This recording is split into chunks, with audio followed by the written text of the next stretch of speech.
நல்லது நடக்கிறதுக்கு நம்ம கூட சேர்ந்து இருந்தவர், கூட்டணியில இருந்தவர் ஐயா ராமதாஸ் அவர்கள்.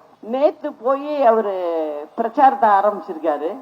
ஆரம்பிச்சப்ப அவருக்கு திடீர்னு மயக்கம் வந்து அவரை சென்னை மருத்துவமனைக்கு கொண்டுட்டு வந்து சேர்த்திருக்காங்க. இப்ப நான் வரும்போதே அவர்கிட்ட பேசினேன், நல்லா இருக்காரு. அதனால இப்ப அவருக்கு பாருங்க, அவருடைய மகன், வேற யாரும் இல்ல, மகன் தான். அவர் அவருடைய அப்பாவினுடைய மனதை புண்படுத்துற மாதிரி அவருடைய நடவடிக்கைகள் எல்லாம் போயிருக்கு. இருந்தாலும் அவருக்கு ஒரு தைரியம். அவருக்கு 88 வயது ஆகுது. இருந்தாலும் அவர் பிரச்சாரத்துக்கு வந்துட்டாரு. அதனால அவர் நல்லா இருக்காரு. இப்பதான் பேசினேன். அப்ப நான் சொன்னேன் அவர்கிட்ட, நானும் எல்லா தொகுதிக்கும் நான் பிரச்சாரத்துக்கு வந்துகிட்டு இருக்கேன், நீங்க உடம்ப கவனிச்சிங்க, உங்க தொகுதிகளுக்கும் நான் பிரச்சாரம் பண்றேன், நான் இருக்கேன், கவலைப்படாதீங்க அப்படிங்கறத அவருக்கு சொல்லிட்டு தான் வந்த.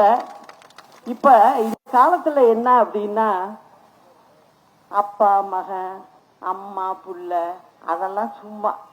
ஏன் சொல்றேன்னா, அரசியல் அப்படிங்கிறது ரொம்ப ஆழமானது.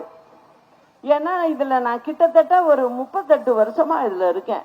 நான் அம்மா வந்தாங்க, அம்மா எவ்வளவு கஷ்டப்பட்டாங்க என்னங்கிறதெல்லாம் எனக்கு தெரியும்.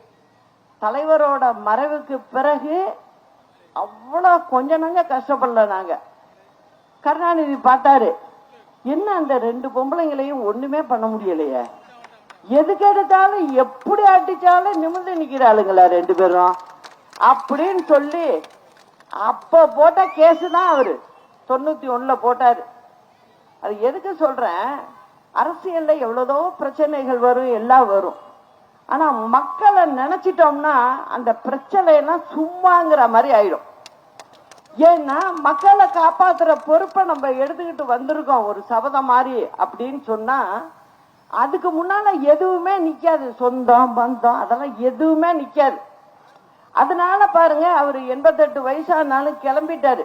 பையன் அப்பாவுக்கு எப்படி நடந்துக்கணும், அவருக்கு பிறகு அந்த பையன் தான் அந்த கட்சியை நடத்த போறாரு.